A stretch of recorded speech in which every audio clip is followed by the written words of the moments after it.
Hello everyone, welcome you all to today's science class. Today we will be studying chapter 8 that is processing of water. तो पानी जो हम पीते हैं, क्या हम impure water पीते हैं? बिल्कुल नहीं, सबके घर में प्यूरीफायर तो ज़रूर होगा. फिल्टर करके उसके बाद ही हम पानी पीते हैं. अब ये जो इम्प्यूरिटीज़ होता है ये सॉल्यूबल फॉर्म में भी हो सकता है या इनसॉल्यूबल फॉर्म में भी हो सकता है. तो उसको सेपरेट करने के लिए प्योर वाटर के साथ वो जो इम्प्योर सब्सटेंसेस हैं उनको सेपरेट करने के कई टेक्निक्स भी होंगे. So this is how the water is processed from its natural form to the drinkable form, या फिर कोई भी डे टू डे यूज़ के लिए जो पानी यूज़ होता है उस फॉर्म तक. तो हम इस चैप्टर में यही देखेंगे कि वाटर प्यूरिफिकेशन कैसी होती है, वाटर जो हमारे घर में आ रहा है वो कहाँ से आ रहा है, इम्प्यूरिटीज़ कैसे होती हैं, वो इम्प्यूरिटीज़ कैसे सेपरेट किया जाता है और प्रोसेसिंग कैसे होता है वाटर ट्रीटमेंट प्लांट में. So let's begin. The surface of the earth consists of 70% water and 30% land. ये तो सबको पता है, वाटर ज़्यादा है और land come. Most of the water is sea water which is salty and hence useless. तो जैसे कि मैंने पहले कहा कि समुद्र का पानी तो हम नहीं पी सकते, फ्रेश वाटर पीना है. Salty water cannot be used for drinking, cooking, washing or in factories, क्योंकि उसमें सॉल्ट मिला हुआ है. सॉल्ट के साथ साथ और भी इम्प्यूरिटीज मिला हो सकता है. तो डायरेक्ट सॉल्ट सी वाटर हम तो नहीं पी सकते या यूज कर सकते हैं. Only 3% of the water is fresh water and is useful. अब ये फ्रेश वाटर जो है यही हम यूज़ कर सकते हैं. जब बारिश होती है तब रिवर से soluble as well as insoluble impurities उसके साथ मिल ही जाता है रिवर के पानी के साथ. तो उनको सेपरेट करना ज़रूरी है. The river water is stored in huge artificial lakes called reservoirs. तो रिजर्वायर्स क्या होता है? Artificial lakes. लेकिन यहाँ से भी हम डायरेक्ट पानी नहीं पी सकते, ये बस स्टोरेज के लिए होता है.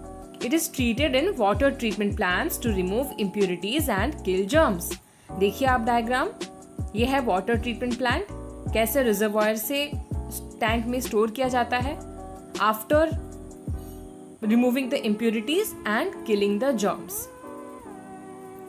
The cleaning of water is done by 3 methods: sedimentation, filtration and chlorination. आप डायग्राम देखिए स्टूडेंट्स.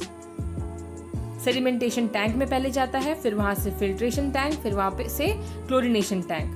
जो ब्लीचिंग पाउडर होता है दैट इज क्लोरिनेशन. नाउ यहाँ पे सेडिमेंटेशन का मतलब समझाया गया है, ध्यान से समझिए स्टूडेंट्स.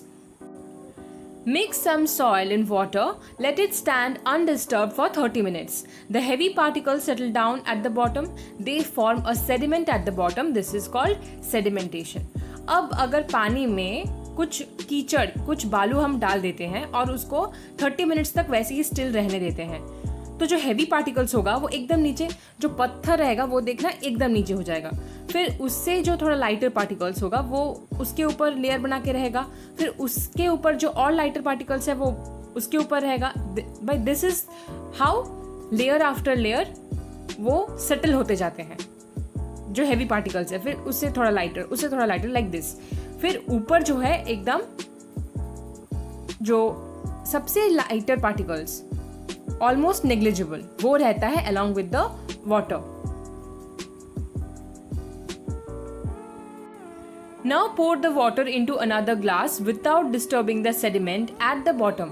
जो नीचे है सेटल होकर उसको डिस्टर्ब नहीं करना है. ऊपर का जो पानी है वो और एक वेसल पे हम डालेंगे.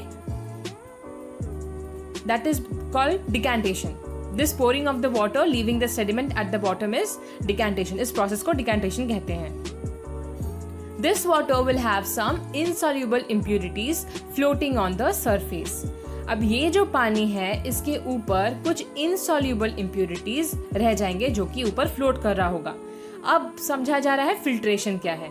Make a funnel out of filter paper, pour the water into the funnel. The floating particles are left behind in the funnel. Clear water goes through the paper. तो ये है फिल्ट्रेशन का प्रोसेस. एक funnel type का बनाना पड़ेगा paper से, फिर वो पानी हम डालेंगे तो जो पानी है वो नीचे चला जाएगा वेसल पे और जो लाइटर पार्टिकल्स था वो ऊपर ही रह जाएगा. Water is a good solvent. Many things dissolve in water. जैसे कि make a solution of salt and water, salt water में डिसॉल्व हो जाता है, वो तो सेटल होके नहीं रहता नीचे, so that will be soluble impurity.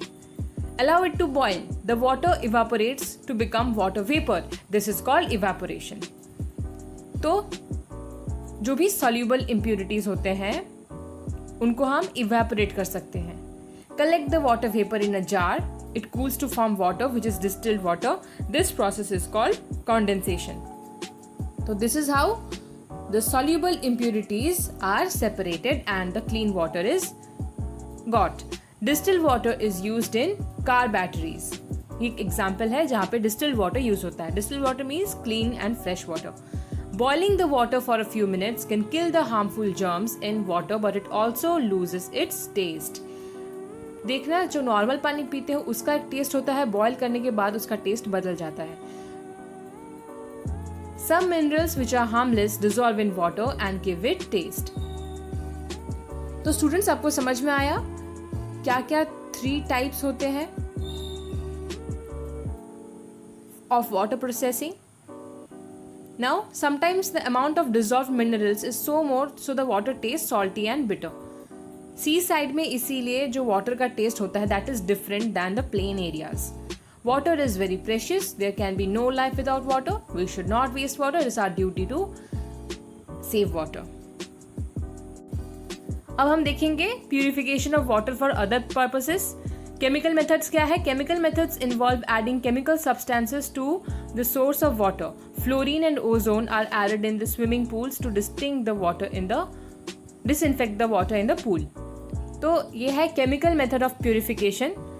जैसे कि एग्जाम्पल दिया है, स्विमिंग पूल्स में यूज़ किया जाता है फ्लोरीन एंड ओजोन ताकि पूल का जो पानी है उसे डिसइंफेक्ट किया जा सके. फिर है distillation. The water we get after distillation is the purest form of water. It doesn't contain any form of impurity और माइक्रोब्स. डिस्टिलेशन करने के बाद उसमें कोई भी इम्प्योरिटी नहीं रहती. Distilled water is used in injections, car batteries and medicines. तो जो भी इंट्रावेनस या इंट्रामस्कुलर मेडिसिन्स दिया जाता है, इंजेक्शंस दिया जाता है, वो उसमें डिस्टिल्ड वाटर यूज होता है. And that is also used in car batteries as we have seen before. So students, what we have learned in this chapter: pure water is colorless, tasteless and odorless. Salt, sand, dirt, mud and germs make water impure. तो पानी जो pure form में रहता है उसको impure कुछ soluble और कुछ इनसोल्यूबल इम्प्यूरिटीज मिलके करते हैं. सॉल्ट है सोल्यूबल इम्प्यूरिटी, सैंड है इनसोल्यूबल, डर्ट भी इनसोल्यूबल, मड भी इनसोल्यूबल एंड जर्म्स सोल्यूबल, क्योंकि जर्म्स को हम खाली आंख से देख नहीं सकते, और सॉल्ट को भी after dissolving. Impurities that can dissolve completely in water are called soluble impurities, and impurities that are not dissolved completely are called insoluble impurities. Soluble impurities in the water can be removed by the process of evaporation and distillation.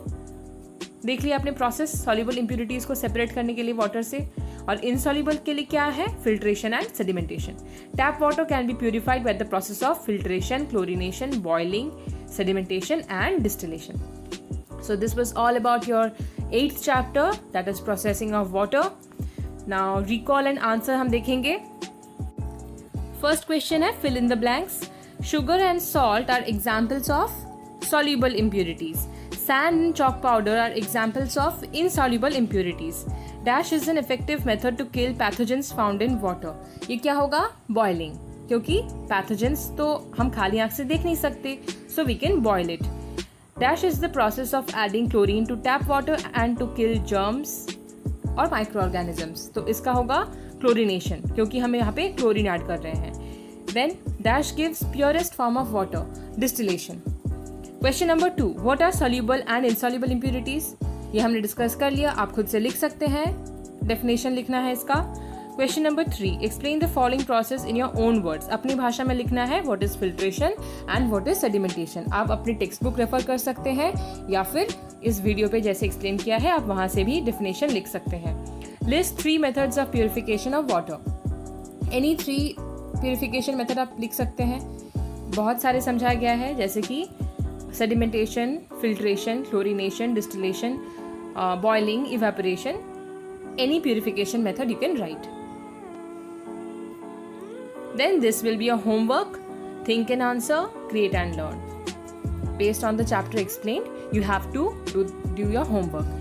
So that's all, students. Thank you.